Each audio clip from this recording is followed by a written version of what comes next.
Hello student, नमस्कार, राधे राधे। स्वागत है आप सभी का उत्कर्ष के इस ऑनलाइन सेगमेंट में, जब मैं आपका दोस्त, आपका होस्ट यतेंद्र जोशी स्वागत और हार्दिक अभिनंदन करता हूं हमारे इस डिजिटल अद्भुत प्लेटफॉर्म पर। सभी को नमस्कार, राधे राधे, जय श्री कृष्ण, जय श्री राम, जय माता दी and good evening to all. स्वागत है आप सभी का, जहां आप और मैं हम मिलकर बात कर रहे हैं, जी हाँ, आप और मैं हम मिलकर डिस्कस कर रहे हैं एटॉमिक स्ट्रक्चर, जी, जो कि परमाणु संरचना है। ठीक है, यह अध्याय अपना चल रहा है। कौन सा चैप्टर चल रहा है? Atomic structure.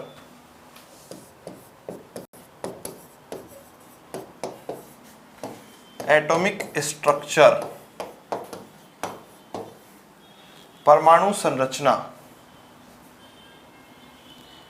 कौन सी संरचना? परमाणु संरचना, एटॉमिक स्ट्रक्चर। ठीक है जी, इसके बारे में हम लोग पढ़ रहे थे, परमाणु संरचना। और जब हम लोग परमाणु संरचना पढ़ रहे थे तो पिछली क्लास तक मैंने आप लोगों को लास्ट हमने एक क्वेश्चन दिया था। आई थिंक मेरे हिसाब से आप सबने वो कर लिया होगा, है ना? एक बार प्रश्न क्या था वो बता दो। ठीक है, प्रश्न क्या था वो बता दो, फिर हम लोग आगे बढ़ेंगे। पिछली क्लास के अंदर मैंने आपको जो प्रश्न दिया था वो एक बार लिख दो, है ना?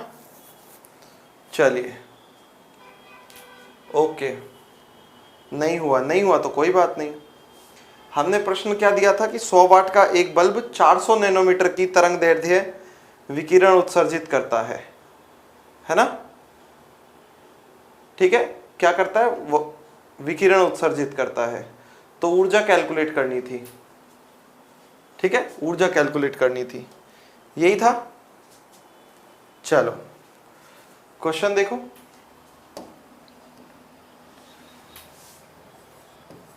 क्वेश्चन जो था उसके अंदर, है ना? हाँ, नहीं हुआ तो मैं करवा दूंगा और हो गया तो कोई दिक्कत नहीं है। ठीक है, क्वेश्चन जो था उसके अंदर क्या दिया हुआ था आप लोगों को? तरंगदैर्ध्य दिया हुआ है। तरंगदैर्ध्य कितना दिया हुआ है भाई आप लोगों को? 400 नैनोमीटर, है ना? लैम्बडा बराबर दिया हुआ था 400 नैनोमीटर। मतलब लैम्बडा बराबर हो जाएगा 400, या फिर देखो 400 को क्या लिख रहा हूं, 4 गुणा 100, और नैनोमीटर को मीटर में बदलोगे 10 की घात -9 मीटर हो जाएगा। नैनोमीटर को मीटर में बदलोगे, ठीक है ना जी, तो क्या हो जाएगा आप लोगों के पास? मीटर हो जाएगा। तो लैम्बडा बराबर कितना हो जाएगा? 4 गुणा 10 की घात -7 मीटर। ये तो लैम्बडा की वैल्यू है। अब हमें क्या चाहिए? हमें चाहिए एनर्जी E बराबर h न्यू होता है, और हम सब ये जानते हैं कि न्यू बराबर क्या होता है C अपॉन लैम्बडा। ये होता है न्यू के बराबर। ठीक है ना जी, क्या होता है? न्यू के बराबर। तो E बराबर क्या हो जाएगा? h C upon lambda. तो यहां ये वैल्यूज रख देते हैं। E बराबर क्या हो जाएगा? h की वैल्यू क्या है? 6.625 इंटू 10⁻⁻34 अपॉन, ठीक है, C की वैल्यू क्या है? 3 गुणा 10 की घात 8, ठीक है, अपॉन में क्या है? 4 गुणा 10 की घात -7। अब ऊपर चला जाएगा जिसको जाना है। ठीक है ना जी, सिंपल सी बात है। ठीक है, चलो देखो, E बराबर क्या हो जाएगा आपके पास? कुछ कट सकता है तो काट दो, नहीं तो 10 की घात ऊपर जाएगा तो प्लस का 7 हो जाएगा। ठीक है ना? क्या 10 की घात ऊपर जाएगा तो प्लस का 7 हो जाएगा। 8 और 7 तो हो जाएगा 15। तो 6.625 इंटू 10⁻⁻34 इंटू 3 इंटू, या फिर 3 को रहने देते हैं, 3 का गुणा करते हैं। 3 पंजे 15 का 5 का हासिल 1, 3 दूनी 6 और 1 7, 3 छिंग 18 का 8 का हासिल 1, 3 छिंग 18 और 1 19, और 3 संख्या के बाद पॉइंट लगा देंगे। ठीक है, ये लग गया, और गुणा में 10 की घात -34 गुणा 10 की घात 8, और 7 ऊपर जाएगा तो 10 की घात 7 प्लस का, और बटे में कितना आ जाएगा भाई साहब? 4। इसमें इसका भाग दे देंगे। ठीक है ना, इसमें इसका भाग दे देंगे। E बराबर क्या हो जाएगा? ये देखो, 10 की घात -34 और 8 और 7 15, तो कितना बचेगा? 10 की घात 19 बचेगा, वो भी क्या? जूल, और गुणा 4 का भाग दोगे, 4 चौक 16, बचा कितना भाई साहब? 3 8, 4 नीम 36, ठीक है, बचा कितना 2 7, 4 छिंग 24, ठीक है, बचा कितना यहां से 3, यहां से 5 और 4 8 32। आगे भाग देना चाहोगे तो 3 0, फिर वो चलता रहेगा। अपना आंसर यहां आ गया है, बात खत्म हो गई है, ठीक है ना। 4.968 इंटू 10⁻19 जूल, ये अपने पास आंसर आ जाएगा, ठीक है। चलिए फटाफट से इसको नोट कर लो, फिर मैं आप लोगों को आगे जो है वो समझाने वाला हूं, ठीक है। और हम लोग जिस पर बात करने वाले हैं वो नेक्स्ट टॉपिक अपने पास है परमाणविक स्पेक्ट्रा, ठीक है ना। जी हाँ, क्या परमाणविक स्पेक्ट्रा, इस पर हम लोग बात करने वाले हैं। ये कह रहे हैं कि सर 6.625 ये कहां से आया? बेटा ये h की वैल्यू होती है, इसका मतलब है आप नए स्टूडेंट हो या फिर आपने पुरानी क्लासेस नहीं देखी हैं। ऊर्जा का फॉर्मूला यही लगेगा हमेशा।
कह रहे हैं कि सर सारे फॉर्मूले लिख दीजिए प्लीज।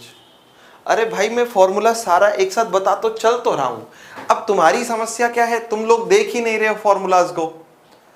पिछले जो क्वेश्चन किए वो इसी से किए ना, और क्या है।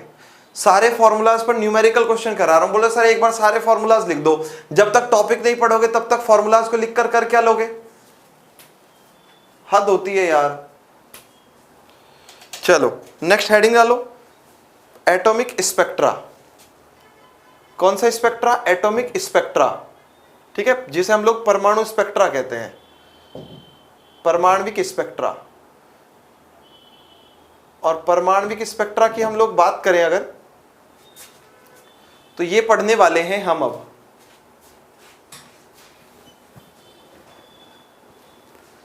हाँ चलिए, तो हम लोग अब बात करने वाले हैं किसकी? परमाणविक स्पेक्ट्रा की, एटॉमिक स्पेक्ट्रा की।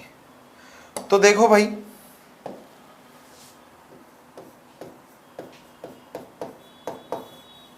परमाणविक स्पेक्ट्रा, एटॉमिक स्पेक्ट्रा,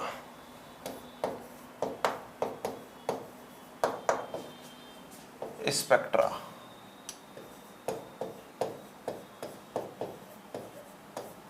ठीक है, परमाणविक स्पेक्ट्रा।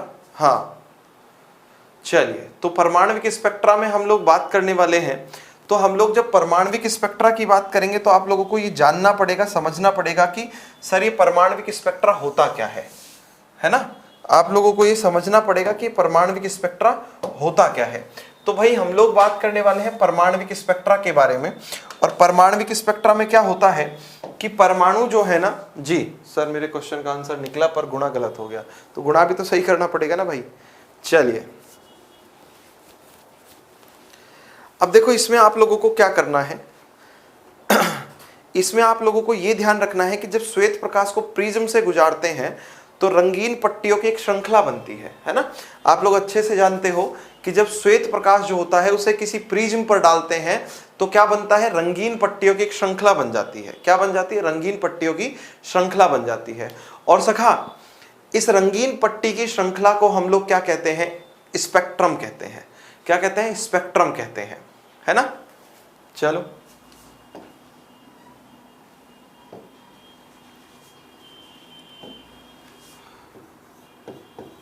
जब श्वेत प्रकाश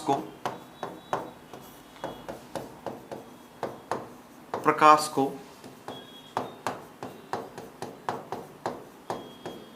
प्रिज्म पर डाला जाता है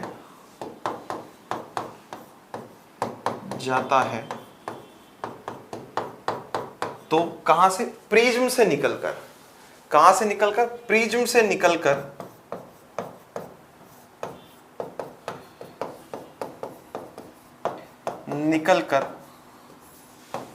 ये क्या करता है, यह 7 रंगों की पट्टिका बनाता है।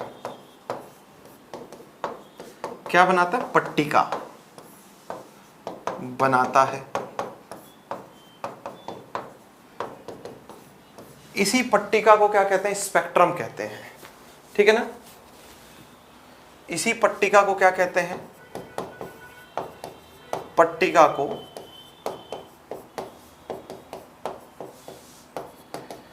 स्पेक्ट्रम कहते हैं।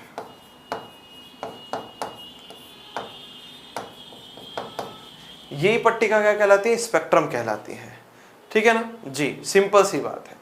तो ये कहलाएगी स्पेक्ट्रम। इसमें क्या होता है, रंगों का एक क्रम होता है, ठीक है, क्या होता है, रंगों का एक क्रम होता है, ठीक, सिंपल बात है। अब रंगों का क्रम जो है वो कैसा होता है, बैंगनी से शुरू होकर और लाल पर समाप्त हो जाता है, ठीक है। मगर ये स्पेक्ट्रम जब बनता है तो लाल रंग जो होता है उसकी तरंगदैर्ध्य सबसे अधिक और विचलन सबसे कम होता है, ठीक है, सिंपल बात है। क्या इस स्पेक्ट्रम में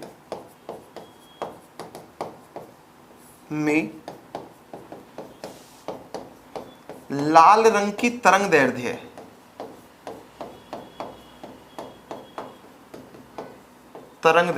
वेवलेंथ मैक्सिमम होती है, हाईएस्ट होती है, सबसे अधिक एवं विचलन सबसे कम होता है, सबसे कम, ठीक है। इसलिए खतरे का संकेत जो है वो यही होगा, कौन सा, लाल रंग, क्योंकि तरंगदैर्ध्य सबसे अधिक है, विजिबिलिटी बहुत अच्छी दिखाई देगी, ठीक है ना जी हाँ। और वहीं दूसरे नंबर पर हम लोग बात करें सखा, तो हमें यह भी देखना पड़ेगा कि जो बैंगनी रंग है इस स्पेक्ट्रम में, जो बैंगनी रंग है उसकी तरंगदैर्ध्य जो है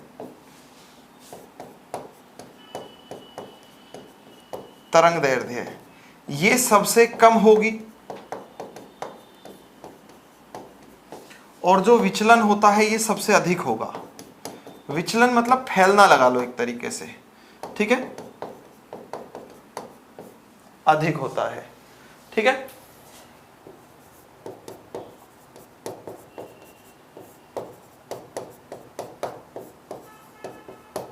ठीक है ना, विचलन जो है ये क्या होगा, सबसे अधिक होता है।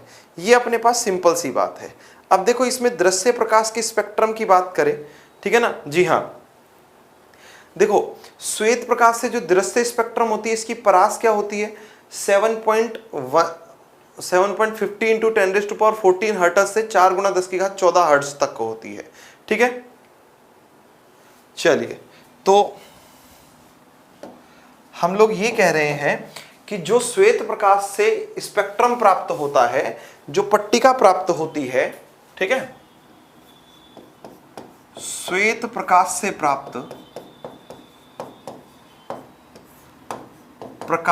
प्राप्त दृश्य स्पेक्ट्रम से की परास बोले तो सीमा, लिमिट, यहां से यहां तक, है ना। आपके घर वाले कह देते हैं लिमिट में रहो, घर से स्कूल, स्कूल से घर, तो आपकी परास क्या है, घर से स्कूल, स्कूल से घर, ये परास है, ठीक है ना, सिंपल सी बात है। तो श्वेत प्रकाश के जो दृश्य स्पेक्ट्रम प्राप्त हो रहा है उसकी परास जो है, उसकी आवृत्ति बता रहा हूं मैं आपको, किसकी? परास की आवृत्ति, ठीक है, परास सीमा, इसकी सीमा जो है वो कहां से 7.50 गुणा 10 की घात 14 हर्ट्ज, ठीक है ना, यहां से और कहां तक होती है? जी हां, ये किसके लिए होती है? बैंगनी रंग के लिए, बैंगनी रंग, ठीक है ना, यहां से और कितना 4 गुणा 10 की घात 14 हर्ट्ज,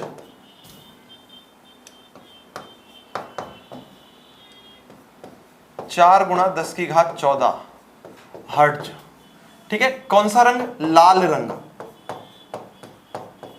ठीक, यहां तक होती है, तक होती है, ठीक है, यहां से लेकर यहां तक होगी या होती है, सिंपल बात है। अब यहां पर हम लोग बात करें, आपको यह भी ध्यान में रखना पड़ेगा क्या, कुछ चीजें जो इंपॉर्टेंट होती हैं।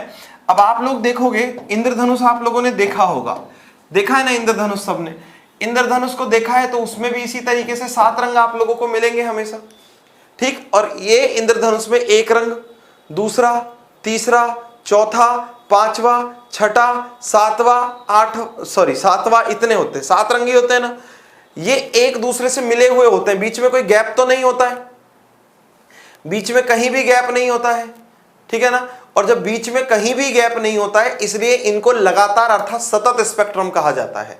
क्या कहा जाता है? सतत स्पेक्ट्रम, क्योंकि बीच में इनमें किसी भी प्रकार का गैप नहीं है, ठीक है।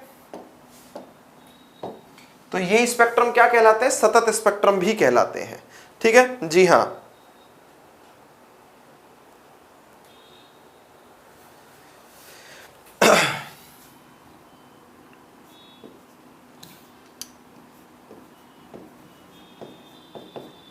इस स्पेक्ट्रम को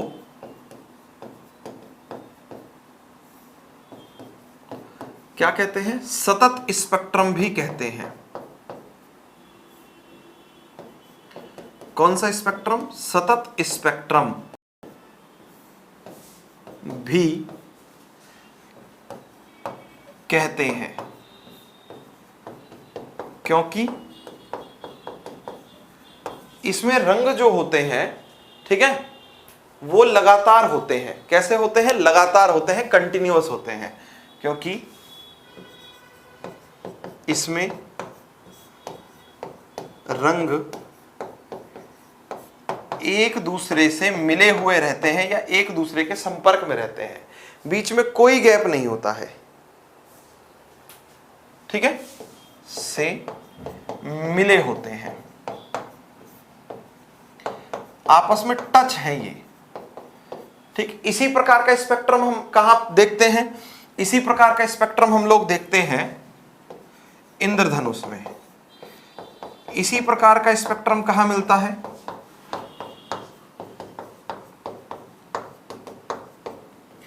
कहां देखने को मिलेगा? इंद्रधनुष में देखने को मिलेगा। इंद्रधनुष में होता है, डिट्टो यही है, सेम है ना, बिल्कुल ऐसा ही हो रहा है। सर बैकग्राउंड की आवाज आ रही है, बैकग्राउंड में कैसी आवाज आ रही है ये बताओ तो हम बताते हैं, है ना। मेरे हिसाब से तो वैसे यहाँ कोई आवाज है नहीं। हाँ अच्छा ठीक है, कोई बात नहीं।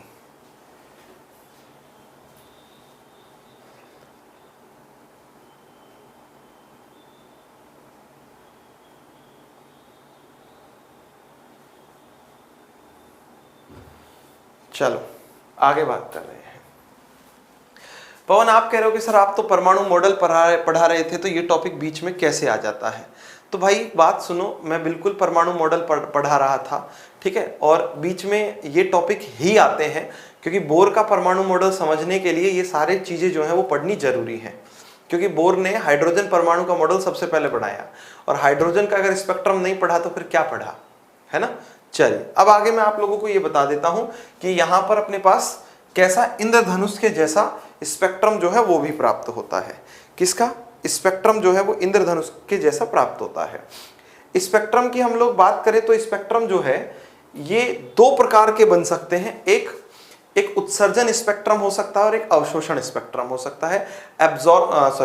उत्सर्जन मतलब इमिशन, और एब्जॉर्प्शन को अगर हम लोग, अवशोषण को हम लोग बात करें तो एब्जॉर्प्शन इमिशन। तो हम लोग ये कह सकते हैं कि जो स्पेक्ट्रम है, स्पेक्ट्रम कितने प्रकार का, दो प्रकार का बन सकता है, या दो प्रकार का हो सकता है, हो सकता है। कितने प्रकार का हो सकता है? दो प्रकार का हो सकता है, ठीक है ना जी हाँ। चलिए, सिंपल सी बात है। तो अब प्रश्न ये है कि सर कौन से दो प्रकार? तो हम यही बता रहे हैं आपको, दो प्रकारों में एक तो होता है जब जो प्रकाश है उसका उत्सर्जन होगा, ठीक है ना, उसे हम लोग कहेंगे उत्सर्जन स्पेक्ट्रा। उत्सर्जन स्पेक्ट्रा कह दो या स्पेक्ट्रम कह दो, एक ही बात है, ठीक है ना। उत्सर्जन, हाँ, स्पेक्ट्रा, ठीक है। पहली चीज क्या? उत्सर्जन, इमिशन स्पेक्ट्रा। और दूसरे नंबर पर आता है अवशोषण स्पेक्ट्रा। कौन सा? अवशोषण स्पेक्ट्रा। अवशोषण स्पेक्ट्रा के बारे में अगर हम लोग बात करें तो कौन सा? एब्जॉर्प्शन स्पेक्ट्रा, ठीक है। एक उत्सर्जन और एक अवशोषण, ये दो प्रकार के स्पेक्ट्रास जो है वो बन सकते हैं। अब हम इन दोनों प्रकार के स्पेक्ट्रास पर अब बात करने वाले हैं, है ना। दोनों टाइप के जो स्पेक्ट्रास हैं इनके ऊपर हम बात करने वाले हैं, और मैं आपको इन दोनों के बारे में सब कुछ चीजें जो है वो बताने वाला हूं। मगर उससे पहले आपको देखना होगा एक चित्र, ठीक है। उससे पहले आपको क्या देखना होगा? एक चित्र देखना होगा, और चित्र जो है वो कुछ इस प्रकार से है।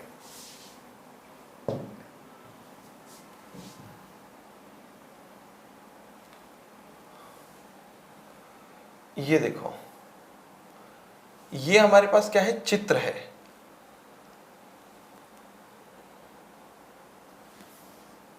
और इन दोनों चित्रों के बीच में, है ना, हाँ सर इंद्रधनुष में पूरे रंग क्यों नहीं दिखाई देते?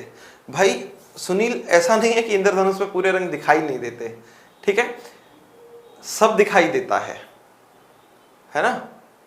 हाँ, ईश्वर के अलावा सब कुछ दिखाई देता है, ठीक है। और सच्चे मन की श्रद्धा हो तो ईश्वर भी दिखाई देता है, बिल्कुल।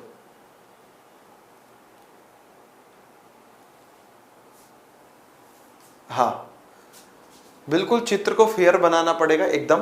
दोनों चित्रों के बीच में अंतर क्या है? देखो, ऊपर वाला जो चित्र है ना, ये उत्सर्जन स्पेक्ट्रा का चित्र है। किसका चित्र है? उत्सर्जन स्पेक्ट्रा का। किसका चित्र है? उत्सर्जन स्पेक्ट्रम, स्पेक्ट्रम। और ये चित्र है एब्जॉर्प्शन स्पेक्ट्रम, मतलब अवशोषण स्पेक्ट्रम का।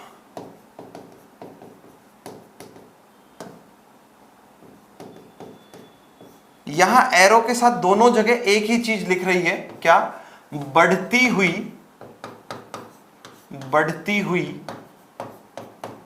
तरंग दैर्ध्य। दोनों जगह एक ही चीज लिख रही है, ठीक है ना जी हाँ। हाँ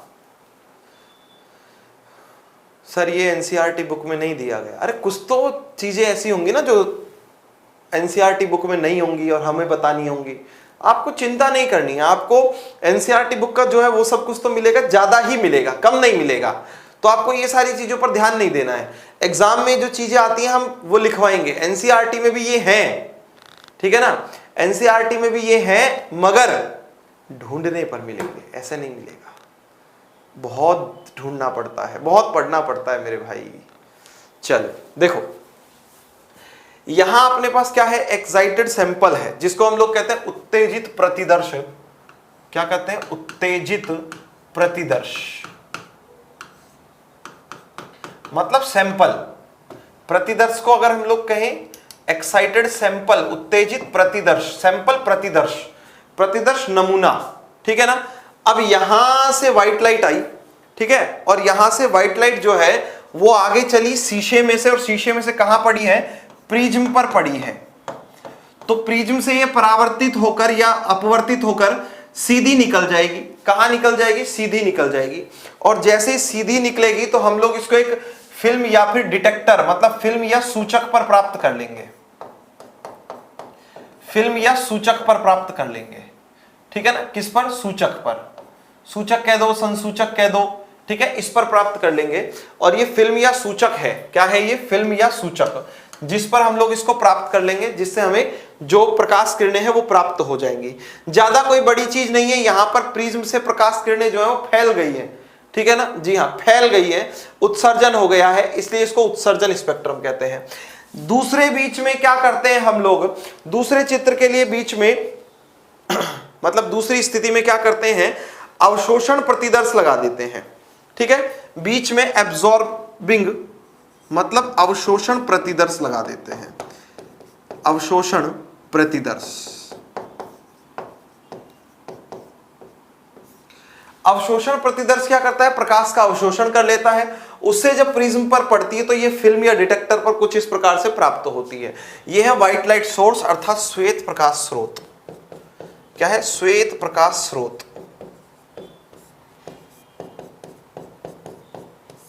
ठीक है, इस तरीके से अपने पास दो डायग्राम बन जाते हैं, एक अवशोषण का और एक उत्सर्जन का। दोनों में कोई बड़ी बात नहीं है, ठीक है ना, जी हाँ, क्या दोनों में कोई बड़ी बात नहीं है। एक में क्या है, उत्सर्जन जब हो रहा है, जब पदार्थ को गर्म करेंगे या विकिरित करके ऊर्जा दी जाती है तो उसमें आयन, ठीक है, या फिर जो अणु है, ठीक है ना, वो क्या होंगे, उत्तेजित हो जाते हैं। और जब ये उत्तेजित होंगे तो इनकी तरंगदैर्ध्य जो आवृत्ति होती है, ठीक है, मतलब इनके उत्सर्जन के बाद जो हम लोग रिकॉर्ड प्राप्त करेंगे, जो हमें ये कह सकते हैं कि जो स्पेक्ट्रम प्राप्त होगा उसको हम लोग क्या कहते हैं, उत्सर्जन स्पेक्ट्रम। सूचक का मतलब एक जिस पर सूचनाएं प्राप्त होती हैं, सूचक वो जहां से सूचनाएं प्राप्त होंगी, ये सूचना देगा कि हाँ भाई आपके 7 रंग की पट्टिका बन गई है, ठीक है ना, हमें 7 रंग की पट्टिका प्राप्त हो गई है, ठीक है। चलिए, निशु 2022 की खरीद लो, 2023 की खरीद लो, कोई फर्क नहीं पड़ रहा है, एक ही चीज है सबके अंदर, ठीक। तो अब हम लोग दोनों स्पेक्ट्रम्स के बारे में आप लोगों को बताने वाले हैं, ठीक है, क्या दोनों स्पेक्ट्रम्स के बारे में आप लोगों को बताने वाले हैं। फिर देखो, प्रिज्म कांच का बना हुआ एक पारदर्शी आवरण होता है, किसका बना हुआ, कांच का बना हुआ, ठीक है, हाँ, कांच का बना हुआ एक पारदर्शी आवरण होता है। दोनों के बारे में मैं आप लोगों को बता रहा हूं। देखो, हमने कहा स्पेक्ट्रा या स्पेक्ट्रम जो होता है ये 2 प्रकार का है। क्या स्पेक्ट्रा या स्पेक्ट्रम 2 प्रकार का है, एक उत्सर्जन स्पेक्ट्रम या स्पेक्ट्रा, और दूसरा अवशोषण स्पेक्ट्रा।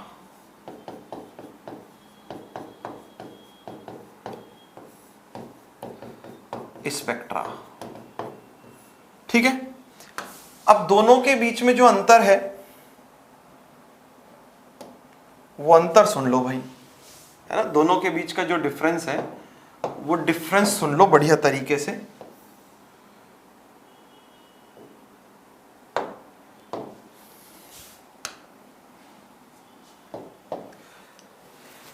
ये कहां होगा, बिल्कुल बनाना पड़ेगा, है ना, जूही बिल्कुल बनाना पड़ेगा। यहां देखो, उत्सर्जन स्पेक्ट्रम में क्या होगा, पदार्थ को गर्म करेंगे, विकिरित करेंगे, तो उसमें जो अणु है, ठीक है ना, वो उत्सर्जित हो जाएंगे, परमाणु जो है वो उत्सर्जित हो जाएंगे, ठीक है ना।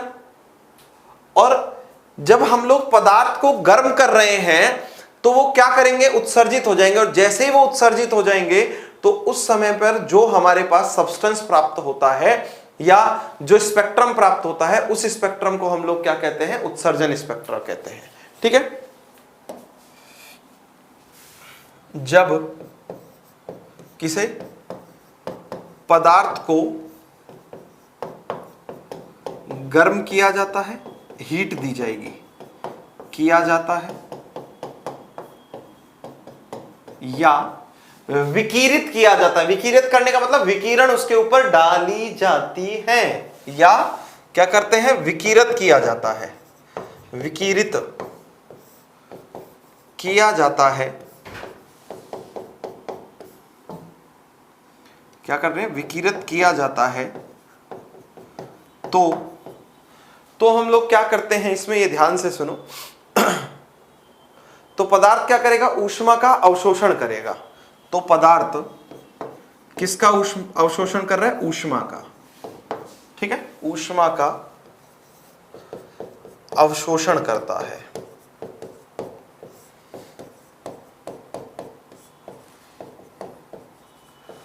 ऊष्मा के अवशोषण से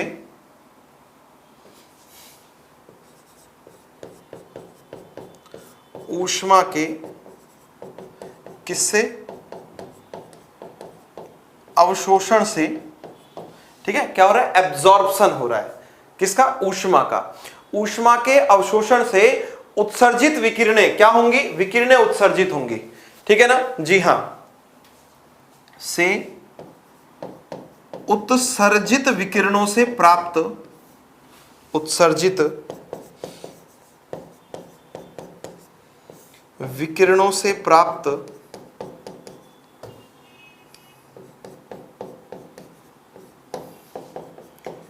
स्पेक्ट्रम, स्पेक्ट्रम या स्पेक्ट्रा उत्सर्जन स्पेक्ट्रा कहलाता है।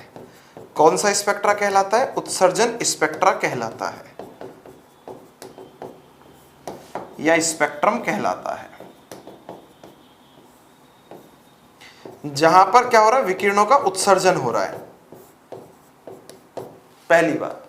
वहीं दूसरी तरफ ऊष्मा नहीं लिखा आपने, कहा नहीं, पदार्थ का अवशोषण होता है। तो अच्छा, पदार्थ का नहीं होगा भाई, ऊष्मा का अवशोषण होगा, ऊष्मा का अवशोषण होता है। ठीक है, जब पदार्थ को गर्म किया जाता है तो विकिरित या विकिरित किया जाता है तो ऊष्मा का अवशोषण, ऊष्मा का अवशोषण से उत्सर्जित विकिरणों से प्राप्त स्पेक्ट्रा उत्सर्जन स्पेक्ट्रम कहलाता है। सिंपल सी बात है। ठीक है, वहीं दूसरी तरफ जब क्या होगा, अवशोषित विकिरण के संगत, ठीक है, लुप्त तरंगदैर्ध्य वाले जो सतत स्पेक्ट्रम की गहरी रेखाएं हैं, ठीक है ना, जी हां, वो जैसे ही डाली जाएंगी तो हमें क्या होगा, अवशोषित विकिरण जो है उनके द्वारा जो स्पेक्ट्रम प्राप्त होता है, ठीक है ना, क्या अवशोषित विकिरण जो है उनके द्वारा जो स्पेक्ट्रम प्राप्त होता है उसे हम लोग कौन सा कहते हैं, अवशोषण स्पेक्ट्रम। ठीक है, जब पदार्थ विकिरणों का अवशोषण करता है, क्या कर रहा है, अवशोषण करता है, तो उत्सर्जित स्पेक्ट्रम, कौन सा स्पेक्ट्रम, उत्सर्जित स्पेक्ट्रम क्या कहलाता है, अवशोषण स्पेक्ट्रम या अवशोषण स्पेक्ट्रम मतलब स्पेक्ट्रा कहलाता है। एक जगह विकिरणें जो है, मतलब ऊष्मा जो है वो अवशोषित हो रही है, विकिरणें उत्सर्जित हो रही है। ठीक है ना, जी हां,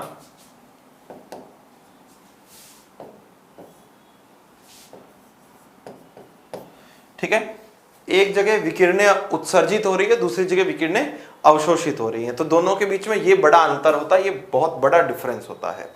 इसके बाद हम लोग ये आप लोगों को बता देंगे कि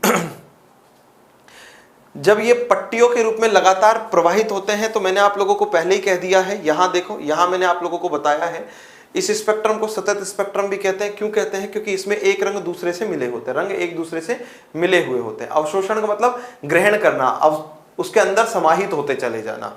ठीक है ना, जी हाँ, चलिए, ये मैं आप लोगों को बता चुका हूं। इसके बाद बड़े इंपॉर्टेंट टॉपिक पर हम लोग बात करेंगे, ठीक है, और जिस टॉपिक का नाम है हाइड्रोजन का रेखीय स्पेक्ट्रम। किसका रेखीय स्पेक्ट्रम, हाइड्रोजन का रेखीय स्पेक्ट्रम। ठीक है ना, तो ये बहुत इंपॉर्टेंट टॉपिक है। देखो, इससे अपने हाफ ईयरली या एनुअल में भी क्वेश्चन आते हैं, इससे आईआईटीज के अंदर भी क्वेश्चन आते हैं, इससे नीट के अंदर भी क्वेश्चन आते हैं, और आगे किसी को बीएससी कर पढ़नी है, बायोटेक पढ़नी है, बीटेक पढ़नी है, तो सबके अंदर ये सारी चीजें होंगी। ठीक है ना जी हाँ। चलिए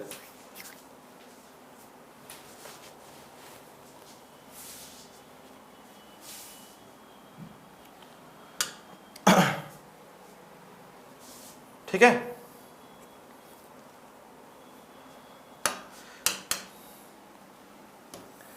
उत्सर्जित यहां लिख लो, विकिरणों से प्राप्त स्पेक्ट्रम, विकिरणों से प्राप्त स्पेक्ट्रम। ठीक है, करता है तो उत्सर्जित जो विकिरण होती है उनसे प्राप्त स्पेक्ट्रम अवशोषण स्पेक्ट्रम कहलाएगा। ठीक है, चलिए हाँ ये हो गया अपने पास। अब नेक्स्ट पॉइंट पर मैं बात करता हूं, नेक्स्ट हेडिंग है हाइड्रोजन स्पेक्ट्रम। कौन सा स्पेक्ट्रम? Hydrogen spectrum. एग्जाम में डायरेक्ट क्वेश्चन आता है हाइड्रोजन स्पेक्ट्रम क्या है, इसे समझाइए। कौन सा spectrum? Hydrogen spectrum.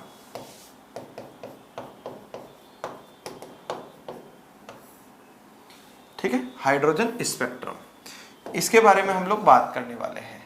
Hydrogen spectrum कह सकते हो, हाइड्रोजन स्पेक्ट्रा कह सकते हो, दोनों एक ही बात है, समझने का अंतर है। ठीक है ना, है ना। हाँ अब देखो, हाइड्रोजन गैस को क्या करते हैं, लो प्रेशर पर एक विसर्जन नलिका में भरते हैं और फिर विद्युत धारा प्रवाहित करेंगे, तो क्या होगा, बहुत ज्यादा ऊर्जा वाले हाइड्रोजन परमाणु जो है वो प्राप्त होंगे। क्या होगा, बहुत ज्यादा ऊर्जा वाले हाइड्रोजन परमाणु जो है वो प्राप्त होंगे। फिर ये हाइड्रोजन परमाणु के अंदर ऊर्जा है तो वो आगे बढ़ने का प्रयास करेंगे। क्या करने का? आगे बढ़ने का प्रयास करेंगे। ठीक है, चलिए तो हम क्या करते हैं, हाइड्रोजन गैस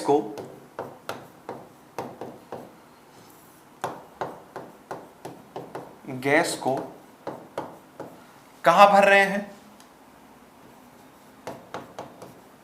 निम्न दाब पर, लो प्रेशर, निम्न दाब पर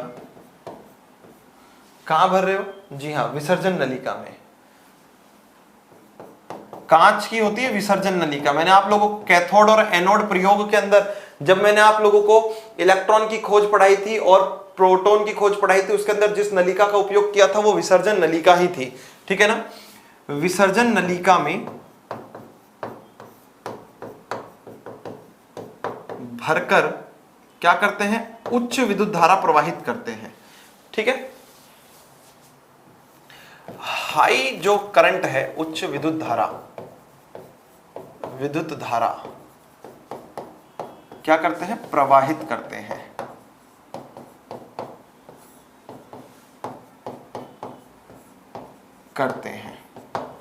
ठीक है, कैसी? हाई जो विद्युत धारा है, उच्च विद्युत धारा जो है ये प्रवाहित कर रहे हैं हम लोग। और जैसे ही यहां पर उच्च विद्युत धारा प्रवाहित होगी तो हाइड्रोजन अणुओं का वियोजन हो जाएगा। हाइड्रोजन की जो H2 अणु है वो टूट जाएंगे H और H परमाणु के अंदर। ठीक है, करते हैं तो किसका? हाइड्रोजन अणुओं का वियोजन हो जाता है। किसका वियोजन हो जाता है? हाइड्रोजन अणुओं का वियोजन हो जाएगा, डी एसोसिएशन हो जाएगा। वियोजन किस में हो जाएगा? उच्च ऊर्जा वाले, हाई एनर्जी वाले हाइड्रोजन परमाणुओं में हो जाता है। हाइड्रोजन परमाणुओं में हो जाता है, परमाणुओं के रूप में हो जाता है,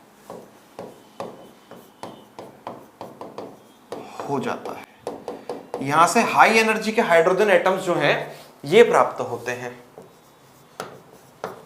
ठीक है ना जी हाँ, सिंपल सी बात है। अब जब यहां से हाई एनर्जी के एटम्स जो है वो प्राप्त हो रहे हैं तो इन परमाणुओं के द्वारा अलग अलग आवृत्ति की विद्युत चुंबकीय विकिरणें उत्सर्जित होने की वजह से क्या होता है, गुलाबी रंग का क्षेत्र जो है या गुलाबी जो है रंग वो दिखाई देता है, गुलाबी रंग की प्रतिदीप्ति दिखाई देती है। ठीक है, सिंपल। किन की वजह से? इन परमाणुओं के कारण, इन परमाणुओं से अलग अलग आवृत्ति की क्या उत्सर्जित होंगी? विद्युत चुंबकीय तरंगें। जैसा कि हम लोग पहले ही पढ़ चुके हैं, इलेक्ट्रोमैग्नेटिक रेडिएशंस, विद्युत चुंबकीय तरंगें अलग अलग आवृत्ति एवं तरंग दैर्ध्य वाली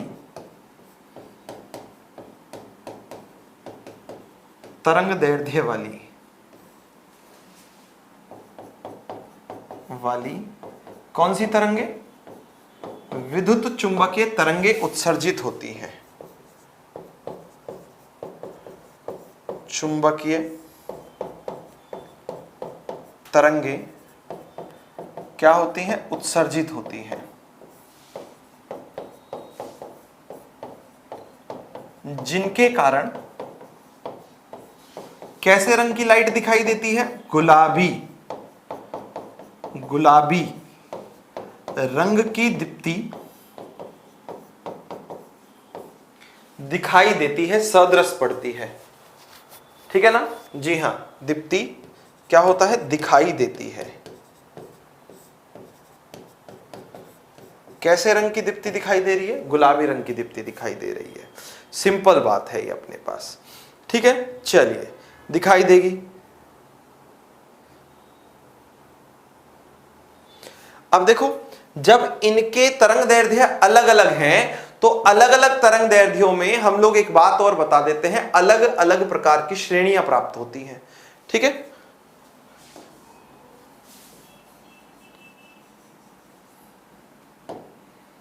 किससे?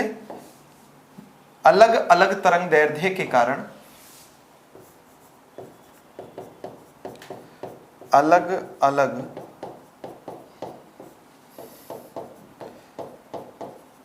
तरंग दैर्ध्यों के कारण कौन सी? अलग अलग श्रेणियां, डिफरेंट सीरीज प्राप्त होती हैं। क्या होता है? अलग अलग श्रेणियां जो हैं ये प्राप्त होती हैं। ठीक है ना? जी हां, क्या? अलग अलग श्रेणियां जो हैं ये प्राप्त होती हैं। ठीक,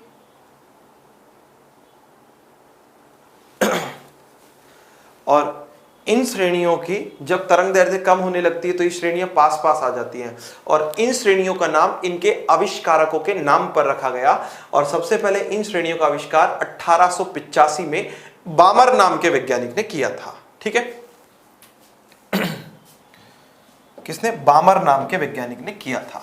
हम ये कह रहे हैं कि तरंग दैर्ध्य कम होने पर, दैर्ध्य कम होने पर ये श्रेणियां पास पास आ जाती हैं, पास पास आ जाती हैं।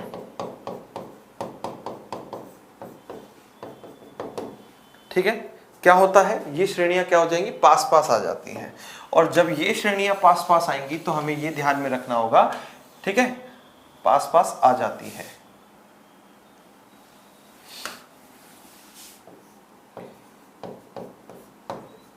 इन श्रेणियों का नाम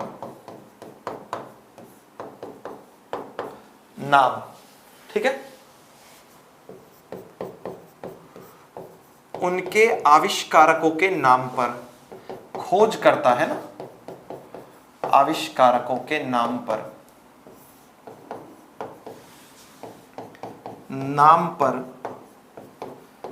रखा गया है। किसके नाम पर? आविष्कारकों के नाम पर रखा गया है ना, उनके आविष्कारकों के नाम पर। ठीक है, सिंपल सी बात है। और वहीं अगर हम लोग बात करें तो जो बामर है, ठीक है, क्या? बामर ने एक्सपेरिमेंट, ये सबसे पहले इसका अध्ययन किया था बामर नाम के वैज्ञानिक ने। ठीक है ना? और उसके लिए उन्होंने क्या किया? तरंग सूत्र जो है वो भी दिया था।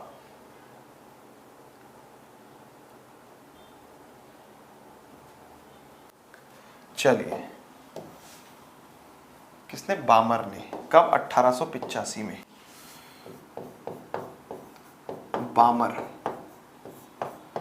1885 में, ठीक है, एक्सपेरिमेंट किया, इलेक्ट्रॉन की खोज विलियम क्रुक्स का नाम दिया हुआ है। नहीं भाई, ढंग से देखो, विलियम क्रुक्स कहाँ आ गए इलेक्ट्रॉन की खोज में? इलेक्ट्रॉन की खोज नहीं की थी विलियम क्रुक्स ने। आप लोग अगर पढ़ोगे तो आपको पता चलेगा प्लाज्मा स्टेट जो है ना, पदार्थ की चौथी अवस्था, उसकी खोज की थी इन्होंने। ठीक है, चलिए कोई बात नहीं।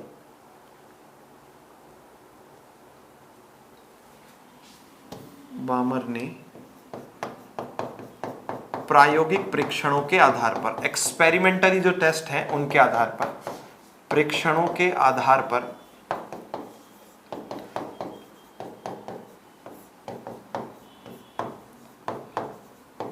हाइड्रोजन स्पेक्ट्रम की दृश्य श्रेणी के लिए, किसकी? हाइड्रोजन स्पेक्ट्रम की दृश्य श्रेणी के लिए, ठीक है, किसके लिए? जो दृश्य श्रेणी है या जो दृश्य क्षेत्र है, ठीक है, इस दृश्य क्षेत्र के लिए उन्होंने क्या किया है? दृश्य क्षेत्र के लिए जी, बहुत बढ़िया, तरंग संख्या का सूत्र दिया, वेव जो नंबर है उसका सूत्र दिया, और इस तरंग संख्या के सूत्र में उन्होंने क्या कहा कि जो तरंग संख्या है, ठीक है, हाँ, किसकी बात कर रहे हैं हम लोग? तरंग संख्या की बात कर रहे हैं। जो तरंग संख्या है उसका फॉर्मूला होता है न्यू बार। मैंने आप लोगों को पहले ही कहा था, हमने जब पहले आप लोगों को वेव नंबर अर्थात तरंग संख्या पढ़ाया था, उस समय मैंने आप लोगों को बताया था कि तरंग संख्या को हम न्यू बार से रिप्रेजेंट करते हैं, और न्यू बार होता है अपने पास क्या? 109677 इंटू 109677, ठीक है, इंटू 1/, और 1/, में अपने पास क्या होता है? एक तो होता है 2 स्क्वायर माइनस n स्क्वायर, ठीक है, जी हाँ, क्या? 2 स्क्वायर माइनस 1/n स्क्वायर, और सेंटीमीटर इनवर्स इसका मात्रक होता है। अब अपने पास प्रश्न क्या है? प्रश्न ये है कि सर n क्या है? भाई जहां पर n की वैल्यू जो है ना, ये अपने पास उच्च कक्षा होगी, जहां n बराबर जो है वो पूर्णांक होगा, 2, 3, 4 इज सो ऑन, कुछ भी हो सकता है। 2 नहीं होगा क्योंकि 2 तो हम ऑलरेडी लेकर चले हैं, तो क्या होगा? 3 हो सकता है, 4 हो सकता है, 5 हो सकता है, कुछ भी हो सकता है, इज सो ऑन। और यहां से हमें जो श्रेणी प्राप्त होगी, ठीक है, जी हाँ, यहां से जो रेखाएं प्राप्त होंगी, उन रेखाओं की श्रेणी क्या कहलाती है? बामर श्रेणी कहलाएगी, ठीक है जी। चलिए, तो इस सूत्र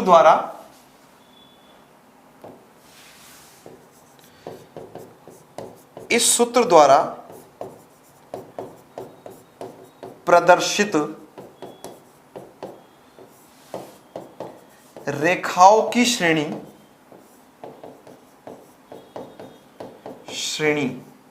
क्या कहलाती है? बामर श्रेणी कहलाती है। कौन सी श्रेणी? बामर श्रेणी कहलाती है ना। यहां से जो रेखाएं प्राप्त होती हैं उनको हम लोग क्या कहते हैं? बामर श्रेणी कहते हैं, ठीक। और जो ये नंबर है, ठीक है, आर जो यहां पर ये है ना 109677, इसको हम लोग कहते हैं रिडबर्ग कांस्टेंट। कौन सा कांस्टेंट कहते हैं? रिडबर्ग कांस्टेंट कहते हैं। देखो हमने क्या कहा? रिडबर्ग कांस्टेंट, रिडबर्ग नियतांक। और रिडबर्ग नियतांक जो है इसको हम लोग किससे रिप्रेजेंट करते हैं? आर से रिप्रेजेंट करते हैं। आर की वैल्यू होती है 1.09677। ये रिडबर्ग कांस्टेंट है, आप लोगों को बहुत ज्यादा नहीं सोचना है, ठीक है ना। हाँ, ये सेंटीमीटर इनवर्स में ही होगा और हम लोग वो कैलकुलेट करते ही हैं, ठीक है। चलिए, तनसुख इसमें टाइम लगेगा, है ना। अब आप लोगों के दिमाग में ये आ रहा होगा, सर ये तो बामर श्रेणी हो गई, क्या केवल बामर श्रेणी है? नहीं भाई, बामर श्रेणी नहीं है, इसमें श्रेणियां और भी हैं। कौन कौन सी हैं? लाइमन है, बामर है, पाश्चन है, फुंड है, ब्रैकेट है, ठीक है। ऐसे करके हम श्रेणियां जो है वो पढ़ने वाले हैं, ठीक। तो यहां पर हम लोग आपको ये बता देते हैं कि हम लोग 5 श्रेणियां पढ़ने वाले हैं और सबके लिए हम लोग क्या कर रहे हैं? जब हाइड्रोजन एक ऊर्जा स्तर से दूसरे ऊर्जा स्तर के अंदर मूव करता है, हाइड्रोजन परमाणु जो है वो एक एनर्जी लेवल से दूसरे एनर्जी लेवल के अंदर मूव करता है, उस स्थिति के लिए हम लोग यहां पर जो परमाणविक स्पेक्ट्रम है वो कैलकुलेट करेंगे, है ना। अब रही बात ये कि नोट करवाने की, तो नोट आप इसको पीडीएफ से कर लेना, क्योंकि अभी मैं ले रहा हूं आप लोगों से विदा। ठीक है जी हाँ, तो आप लोग पढ़ते रहिए, आगे बढ़ते रहिए। जय हिंद, जय भारत, जय जवान, जय किसान, जय विज्ञान, राधे राधे।